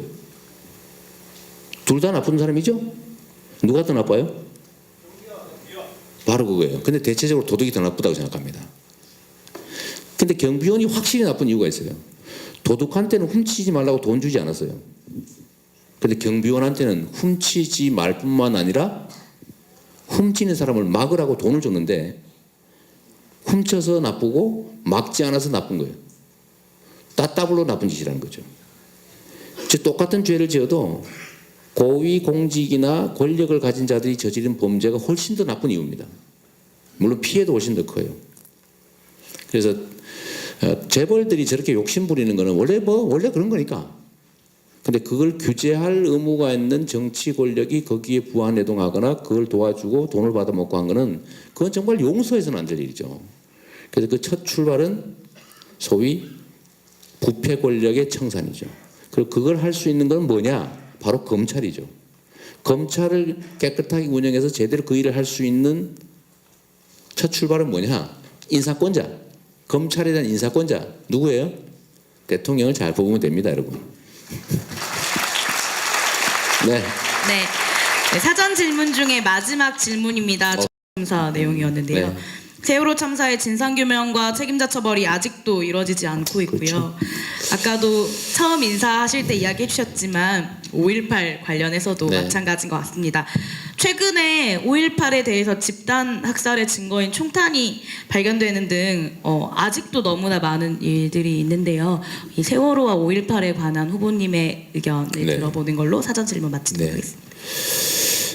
제가 세월호 사고가 나고 난 다음에 아직도 성남시 벽면에는 대규모 그 대형 현수막 리본기가 그려져 있는 현수막이 그대로 달려 있죠. 그리고 제가 성남시 시청, 구청, 동사무소, 도서관, 공공시설 전부에 국기 계양대에다가 새마을길을 내리고 제가 세월호길을 다 지금도 달아놓고 있습니다. 주민자치센터는 너무 노란 게 많아가지고 주민자치센터를 뺀 지금은 이제 도서관, 구청, 시청 여기에는 그 여전히 게시되어 있죠. 시청 앞마당에는 세월호 침몰 당시 그 모형 구조물 한 30m 정도 되는 여전히 설치되어 있습니다. 304개의 노란 깃발이 잔디밭에 꽂혀 있죠. 누가 그래요? 조 양반이 무슨 안산시장도 아니고 진도 군수도 아니고 쥐가 뭔데?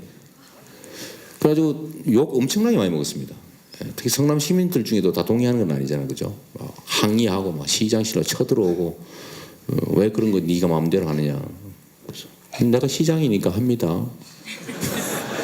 뭐 이렇게 뭐 끝내기도 하고 했는데 제가 여기 이 문제 세월호 문제에 왜 이렇게 남들이 보기에는 집착하다시피 하느냐? 그거는 국가의 존재 이유라고 하는 근본적 문제가 그 질문이 그 안에 들어있기 때문이에요. 세월호 안에. 대한민국이 다 그 안에 들어있습니다. 그리고 이거를 저는 제2의 5.18이라고 보는 거죠. 대규모 국민들의 생명을 국가 권력을 이용해서 침해하면 언젠가는 반드시 그에 상응하는 책임을 지게 된다는 걸 우리가 역사적으로 한 번도 증명한 일이 없습니다. 이승만이가 얼마나 많은 사람을 죽인지 아시죠? 여러분 아시는지 모르겠는데 저는 국립묘지 갔다가 이승만이하고 박정희 묘는 내가 모른 척하고 지나가 버렸어요. 그냥 참배 안 했어요. 원래 이럴 때도 박수 한번 치던데 지금 모른 척. 내가 왜 그랬냐면 우리 역사의 일부이긴 하지만 그 이승만 때문에 죽은 사람이 너무 많습니다. 한강철교 끊고 살짝 지 혼자 도망가가지고 저 대전 가가지고 가짜 방송했잖아요. 철교 끊어놓고 도망간 다음에 국민 여러분, 저 지금 서울을 사수하고 있습니다. 우리가 의주에서 뭐 점심 먹고 이따위 생방송 해놓고 안심하십시오 해가 서울 시민들이 안심하고 있다가 인민군들이 들어오니까 다 갇혀버린 거 아니에요? 그 인민군들이 야 땅 팔아 뭐 길 팔아 이런 시키는 거 해야 되잖아요. 아니 쏴 죽이는데 서울을 수복한 다음에 그 삽질한 사람을 부역자라고 그래 다 죽여버렸습니다. 이게 인간입니까? 쥐가 끊어놓고 다리를. 보도연맹이 이래서 죽인 사람만 해도 20만 명이 넘는다고 하죠. 나는 이 사람은 국가 지도자가 아니라 인간이 아니다. 박정희 마찬가지죠. 이승만은 그렇게 4.19 때도 그 발포 명령해가지고 186명이가 죽었잖아요. 왜 미국 가서 그냥 끝났잖아요. 책임도 안 지고. 박정희는 어때 박정희? 그 얼마나 많은 사람을 간첩 만들어가 죽였습니까? 이 학생 당신 간첩이지? 표정이 보니 간첩 맞네. 웃어? 간첩이니까 웃는 거지. 간첩 아닌 거 증명해봐. 말 못하네? 간첩이네. 이래가 사형시켜버리고. 이렇게 죽은 사람이 얼마나 많습니까? 물론 뭐 총 맞아 죽었으니까. 전두환은 어때요? 이건 얘기할 필요도 없죠. 저는 사형제도를 폐지하자는 사람인데 전두환은 사형시켰어야 된다고 하는 사람이에요. 아니 어쩔 수 없이 죽였으면 이해하는데 권력을 한번 누려보겠다는 이 저열한 욕망 때문에 수없이 수백 명의 사람을 죽여요. 그게 무슨 짓입니까 그게. 그런데 책임 안 졌어요. 그러니까 백담사 한번 갔다 오고 재판 한번 받고 그러고 나서 싹 풀려나가 지금 나 27만 원밖에 없어 그러면서 골프 치러 다니고 약 올리고. 노태우는 어떻고 한 번도 책임진 일이 없는 거예요. 그러다 보니까 다시 이 일이 생긴 겁니다. 그러니까 5.18 조사를 했다는데 총쏜 인간은 있는데 총쏜라고 시킨 사람이 모른다면서. 그게 말이 돼? 물어보면 될 거 아니에요. 총 쏜 사람 찾아가지고 너 니네 부대 총 쐈지? 그 부대장 불러다가 너 총 쐈지? 네가 시켜서 쐈으면은 지휘에 의한 거니까 면책이지만 네가 안 시켰는데 쏘라고 했으면 네가 살인범이지. 이렇게 물어보면 그 사람이 얘기하겠어요 안 하겠어요? 그럼 그 위에 부대 또 네가 책임질래 불래? 이거 기본이잖아요. 그럼 마음만 먹으면 다 알 수 있었단 말이에요. 근데 안 했잖아. 지금도 발포 명령자가 누군지 모르니까 전인범 같은 사람이 헛소리 삑삑하고 다니는 거죠. 전인범 아시죠? 특전사령관. 전두환이가 쏴라고 시켰다는 얘기 근거가 없다 뭐 이런 얘기하다가 미국으로 돌아갔죠. 그래서 이게 5.18 문제에 대해서 정확한 진상규명과 엄정한 책임을 물었더라면 세월호 같은 일이 생길 수가 있겠습니까? 없죠. 그래서 제가 이거를 제2의 5.18이다 이렇게 얘기한 거예요. 그러니까 제가 독하게 이거 물고 늘어진 이유가 있어요. 이게 왜냐하면 나라의 근본에 관한 문제이기 때문에. 그래서 반드시 진상규명하고 엄정하게 처벌해가지고 이런 짓 하면은 평생 쫓아다니면서 책임져야 된다라는 걸 꼭 보여줘야 다음부터 이런 짓을 하지 않습니다. 네. 박수는 미리 쳤으면 뭐 끝났고. 네. 네. 네. 뭘 준비를 많이 하셨군요. 네, 이상으로 이런 사전 질문에 대한 질의응답을 좀 마무리하도록 하겠습니다. 그래서 저희가 이제 시간 관계상 좀 많이 아쉬운데요. 그래서 시간이 많이 지체가 되어서 현장 질문은 딱 한 개만 받도록 하겠습니다. 그래서 후보님께서 선택하신 질문으로 응답을 해주시면 될 것 같습니다. 아니 사회자가 골라주세요. 네. 사회자 고르세요. 뭐 제가 제일 곤란한 걸로. 네? 경제 관련. 관련이요?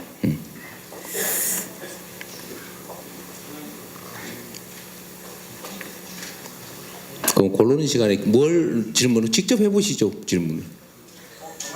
네. 뭐, 노는이 연불한다고. 네. 순서를 바꿔서. 거기서 고르고 있을게요.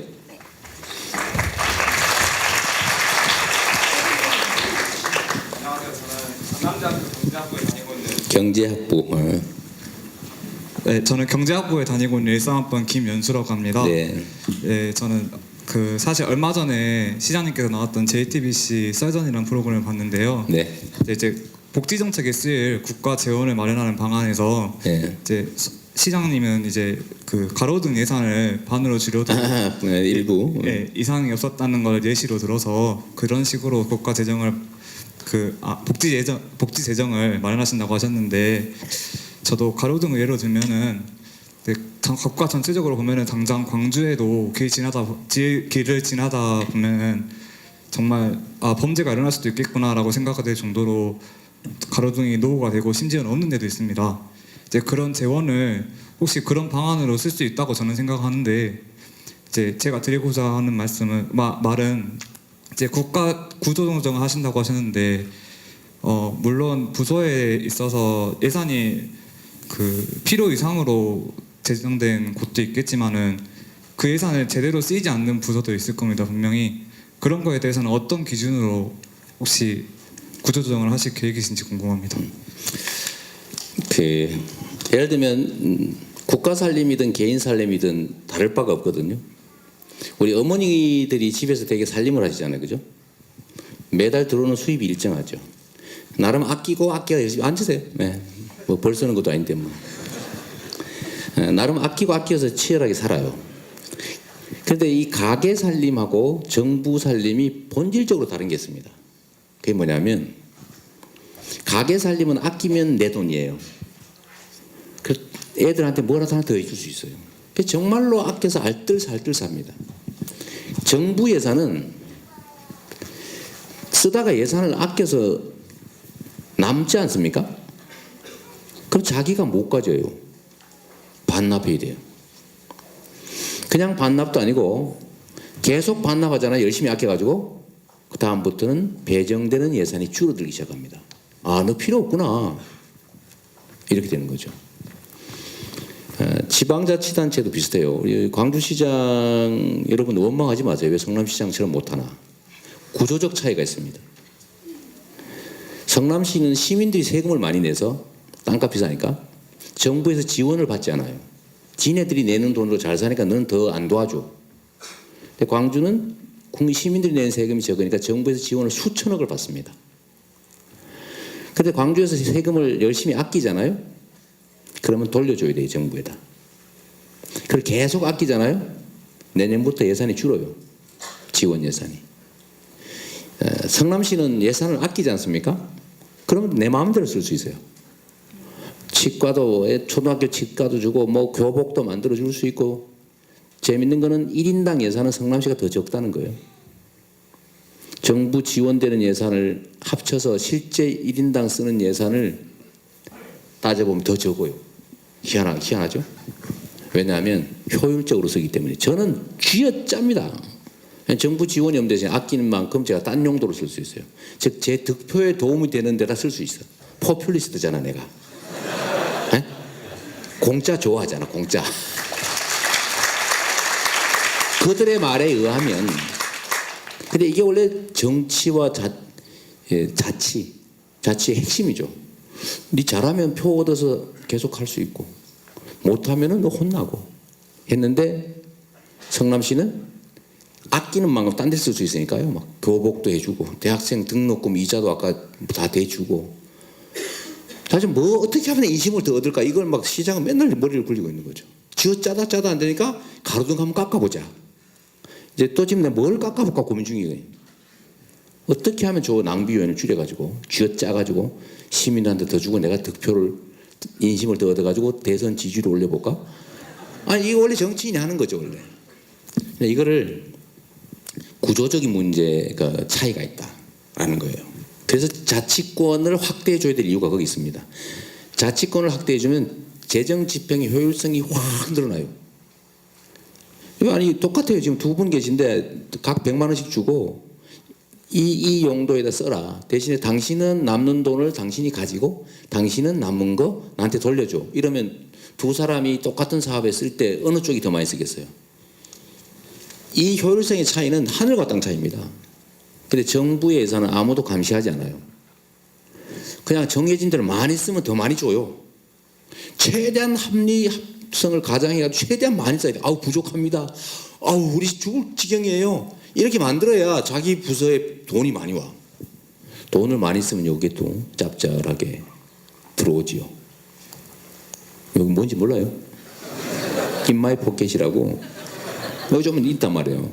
그래서 이런 요소들이 정부에는 너무 많습니다. 그러니까 똑같은 살림을 가지고 제 전임 시장은 빚을 저한테 6,500억을 떼넘겼는데 4년 동안 저는 그중에 똑같은 예산을 가지고 3년 6개월 만에 3,700억을 현금으로 갚았어요. 똑같은 돈을 가지고. 그리고 3년 6개월 동안 다 갚고 나니 그다음부터 할 일이 없잖아요. 복지 지출을 확 늘린 거예요. 청년 배당도 하고 학교 지원도 하고 막 어떻게 하면 인심 얻을까? 응? 내가 포퓰리스트니까 계속 찾아가지고 이랬더니 결국은 대선 후보까지 와버린 거예요.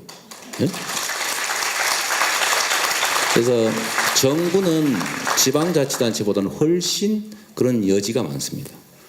그냥 지방자치단체는 위에서 쳐다보잖아요. 이렇게 내려다보잖아요. 감시를 하잖아요. 근데 중앙정부는 감시하는 데가 없습니다. 자기들끼리 하고 있어요. 근데 그 임명권자가 대통령이야 다. 지가 지를 조사해야 돼요. 그러니까 청와대가 마음먹으면 뭐든지 할 수 있는 거예요. 그러니까 대놓고 돈을 뜯어버리잖아. 사면 시켜줄게 돈 좀 줘보세요. 면세 좀 줄게 돈 좀 줘보세요. 규제 완화해줄게 돈 좀 줘보세요. 국민연금 시켜가지고 삼성물산하고 제일모직하고 합병하는데 찬성표 줄 테니까 돈 좀 줘보세요. 말 뭐 10억짜리 사주는 건 푼돈이고 막 줘버리는 거 아니에요. 그리고 얼마 벌었어요? 이재용 세금 안 내고 현찰로 3조 원, 지배이익 10조 원, 세금 한 푼 안 내고 순실이한테 430억 주고 홀라당 먹어버린 거죠. 국민연금이 물론 여러분들 엄마 아빠 여러분 중에 일부 국민연금에서 한 5천억 날리긴 했지만 이게 나라가 움직이는 모양이죠. 그래서 재정 구조 조정 문제는 정말로 여지가 많다.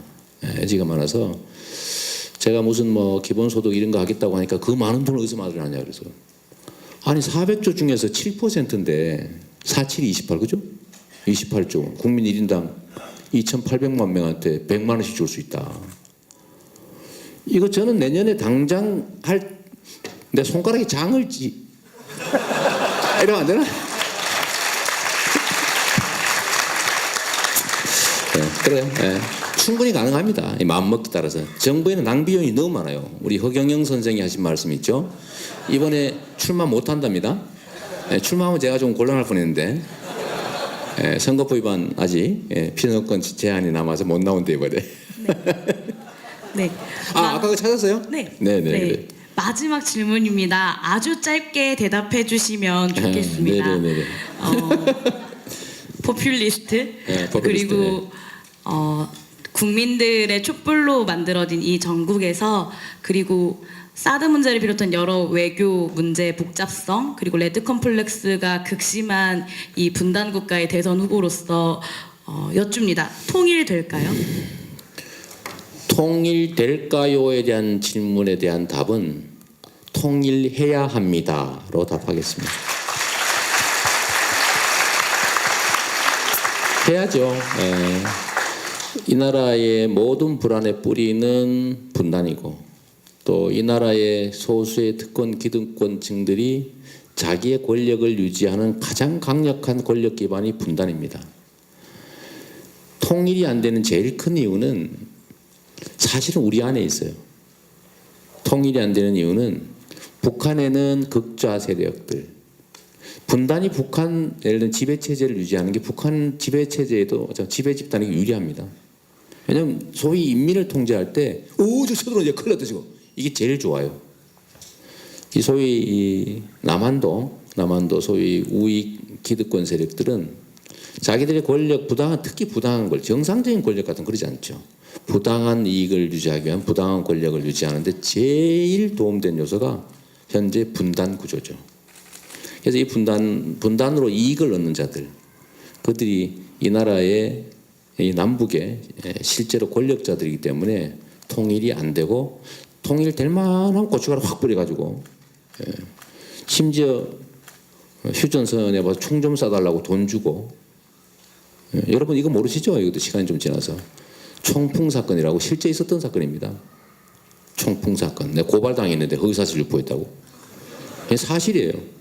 이회창이라고 하는 한나라당 후보가 그 측근들이 북경에 가서 북한 공작원들을 만나서 부탁한 거죠. 돈 줄 테니까 총격 도발을 해달라. 남은 휴전선에서 남쪽을 향해서 우리 병사들을 향해서 총을 좀 쏴달라. 하다가 걸렸어요. 처벌받았는데 하여튼 그들에게는 자신들의 부당한 이익을 유지하기 위한 수단이고 우리 모두에게는 고통이죠. 경제적으로도 엄청 저는 통일해야 될 이유들에 대해서 우리 젊은 세대들은 아이고 뭐 귀찮게 따로 살지 뭐 이 많아졌어요. 여러분 우리의 소원은 통일이란 노래 요새 들어봤어요? 거의 듣기 어렵습니다. 옛날에는 그냥 그게 집회 뭐 이런 데서 그냥 맨날 부르는 게 우리의 소원은 통일이었어요. 지금은 통일 노래 보면 이상한 사람처럼 보입니다. 왜냐하면 정부가 그렇게 만들었어요. 그래서 젊은 세대는 통일하지 말자가 더 많대요. 정말로 심각한 문제입니다. 그래서 이 통일은 제가 이 얘기만 좀 할게요. 이거 진짜 중요한 얘기니까 우리 미래에 가는 거니까 첫째로는 우리에게 엄청난 고통을 가하고 있기 때문에 일단 고통을 제거하기 위해서 필요해요. 올해 군사비 국방비가 40조 원이 들어갑니다. 40조. 느낌이 안 오죠? 북한의 1년 총생산이 30조입니다.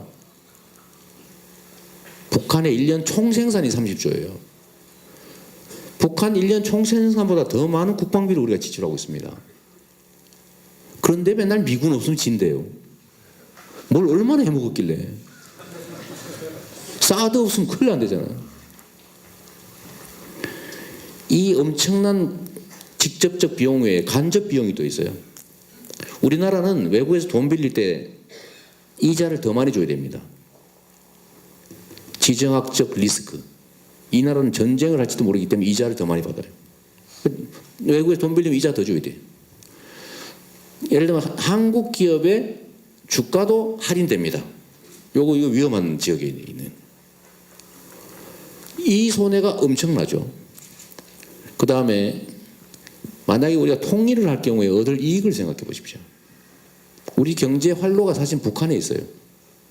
아직도 요새 거기는 인건비가 10몇만 원에 불과해요. 그것도 많이 주는 거예요. 근데 말 통하지요, 똑똑하지요, 손재주 좋지요, 고등교육 다 받았죠. 그건 다 고등교육 다 시키니까.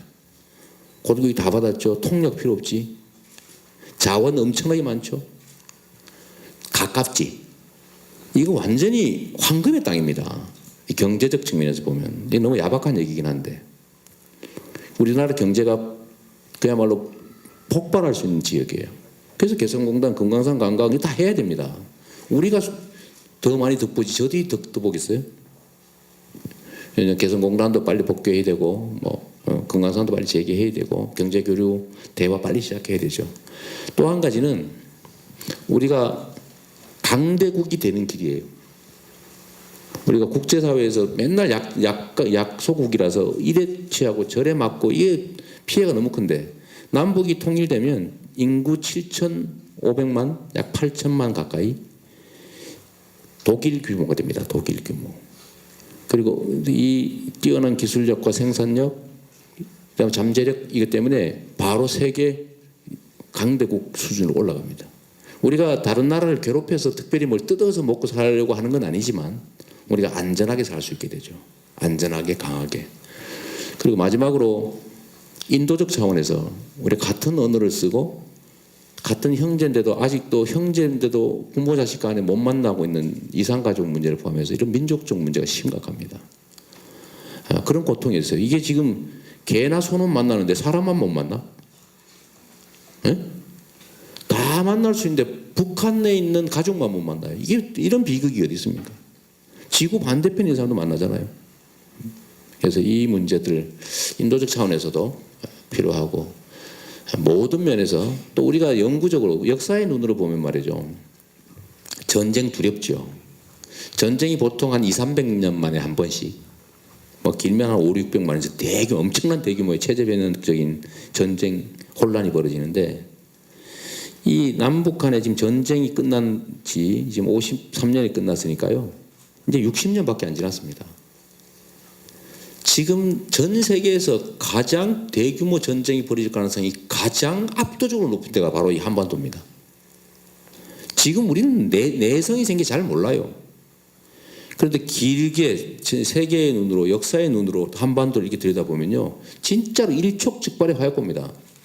그것도 세계 최고로 군사력이 밀집돼 있어요. 발칸반도 이건 유도 아닙니다.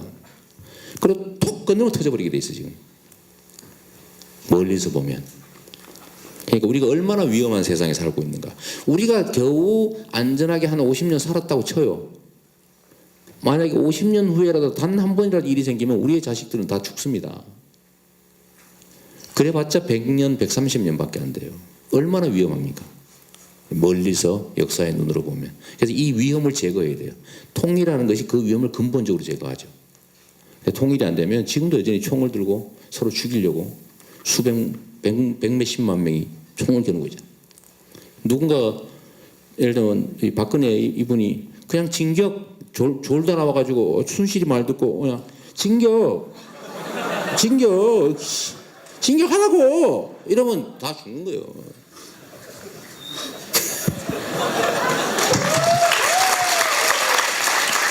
네, 감사합니다. 네, 통일 꼭 돼야겠죠. 네, 이제 준비된 순서는 모두 끝이 났습니다. 네, 시간이 너무 짧아서 아쉬웠던 것 같은데요. 네, 이재명 후보님 이제 이 자리에 강연에 참석하신 분들께 짧고 강렬한 인사 부탁드리겠습니다. 네, 여러분 반갑습니다. 뒤에 앉아 계신 분들 고생했어요. 네, 감사하고요. 우리 광주에 우리 학생회에서 초청해서 제가 여러분들과 대화할 시간을 가졌는데 저도 생각 이상으로 빨리 시간이 지나갔네요. 재밌었어요? 네. 우리가 강연이라고 하면 보통은 일방적으로 막 자기 하고 싶은 얘기만 하고 한 30분 듣다 보면 막 꼬박꼬박 졸리고 저 인간 왜 왔지 저거 빨리 안 가나 보통 이러는 건데 그러나 우리는 이제 가급적이면 서로 소통하고 서로 느낌을 나누는 그런 관계였으면 좋았겠다는 생각이 듭니다. 나름 최선을 다했는데 여러분들의 미래, 특히 청년들의 미래를 저는 기성세대의 한 사람 입장에서 정말로 가슴 아프고 미안하게 생각합니다. 저는 여러분보다 더 객관적으로는 어려운 상황에서 세상을 살았지만 그러나 실제로 따지고 보면 여러분보다도 훨씬 더 행복한 삶을 살았어요. 그 이유는 뭐냐면 미래가 있었기 때문이죠.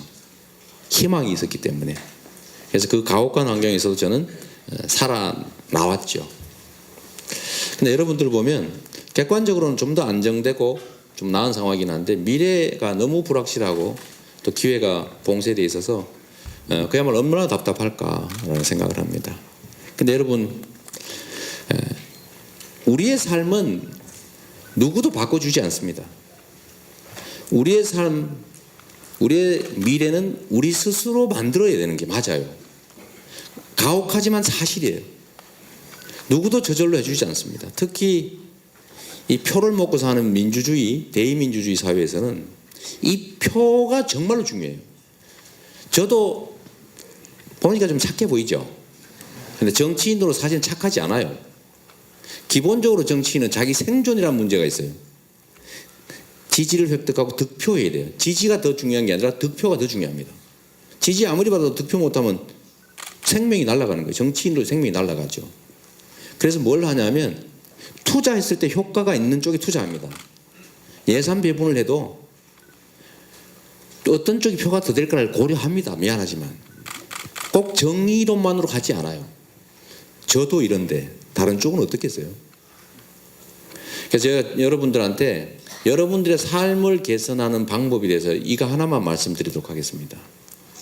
우리는 우리의 미래를 위해서 정말로 많은 투자를 해요. 갈고 닦죠. 영어 공부도 하고 지금 학생처럼 메모도 열심히 하고 아니면 해외 연수도 가고 없는 돈 아껴가지고 정말로 나 자신의 역량을 키우기 위한 노력을 죽으라고 합니다. 그런데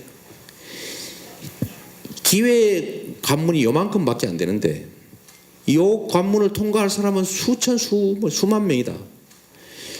이 경쟁의 그야말로 기회, 이 경쟁률 자체를 좀 완화하지 않고 여기를 통과한다고 하는 건 사실은 거의 불가능해요.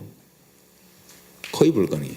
그래서 우리가 하는 노력에 정말로 극히 일부만 이 기회의 관문을 키우는데 투자하자. 아니 많이 할 필요도 없어요. 뭐 죽으라고 할 필요도 없어요. 조금만, 눈곱만큼만. 우리가 사실 이번에 이 엉터리 대통령 쫓아냈는데 역사를 만들었는데 우리가 투자한 거 솔직히 계산해 봅시다. 한번. 이 엄청난 역사를 만들었어요. 총으로 쿠데타를 하는 그런 결과를 만들어냈는데 우리가 사실 투자한 거 한번 따져보자니까요. 재미있게 놀았잖아. 근데 그나마 안 한 사람도 있지만 우리가 한 게 촛불을 들고 주말 저녁에 한 군데 모여서 일주일에 한 번씩, 그것도 모든 사람이 한 것도 아닙니다. 솔직히 비율로 따지면 최대 많이 모였을 때가 250만이니까 그죠? 5% 5천만에 5%가 촛불 들고 한 군데 모여서 노래하는 거 듣고 그 뭐 양파 망태기 지나가면 1,000원 5,000원 넣고 이러고 행동한 결과가 모여가지고 엄청난 역사를 만들어낸 겁니다. 대통령을 쫓아냈어요. 그런데 우리의 삶의 환경을 바꾸는 건 더 쉽죠. 그거는 투표일 수도 있고 평소에 보기 싫은 기사 나오면 에이씨 이거 댓글 하나 다는 거, 공감 가는 뉴스에 공감 한번 누르는 거, 요거 행동 요거 손가락으로 보는 게 뭐 한번 누르면 안 됩니까? 죽어도 안 누르잖아 우리가. 이 작은 실천 있잖아요. 작은 실천. 예를 들면 우리가 청년에 관한 뭐 필요한 뭐 얘기가 나왔다. 이걸 누구한테 알려주고 싶다 그러면 그거 막 말하기 어려운데 기사에다가 좋아요 한번 들고 댓글 하나씩 써가지고 여기 있는 숫자만큼 500명이 썼다 그러면 그게 댓글 많은 뉴스, 공감 많은 뉴스 올라와서 수백만, 수십만이 볼 수 있잖아요. 그게 세상을 바꾸는 거죠. 그래서 내가 하는 역할이 결코 작지 않다. 세상의 모든 혁명적 변화도 사람으로부터 시작됐고 또 역시 그중에서 한 사람으로부터 시작됐고 한 사람도 작은 행동에서 시작됐고 작은 행동은 마음으로부터 시작됐다. 또 몇 사람으로부터 시작되는 거예요. 그래서 여러분들한테 정말로 부탁드리고 싶은 거, 어떤 기회의 관문을 통과하기 위해서 나 자신의 역량을 키워서 총력을 다하는 거 일단 기본적으로 좋습니다. 그중에 극히 일부만 투자해서 기회의 총량을 늘리는 일에, 즉 사회적인 문제, 공공의 문제, 국가의 문제, 공동체의 문제에 좀 더 관심 갖자. 그리고 작은 실천하자. 그럼 진짜 세상이 바뀐다. 제가 이 말씀 드리는 걸로 제 얘기를 마치겠습니다. 감사합니다.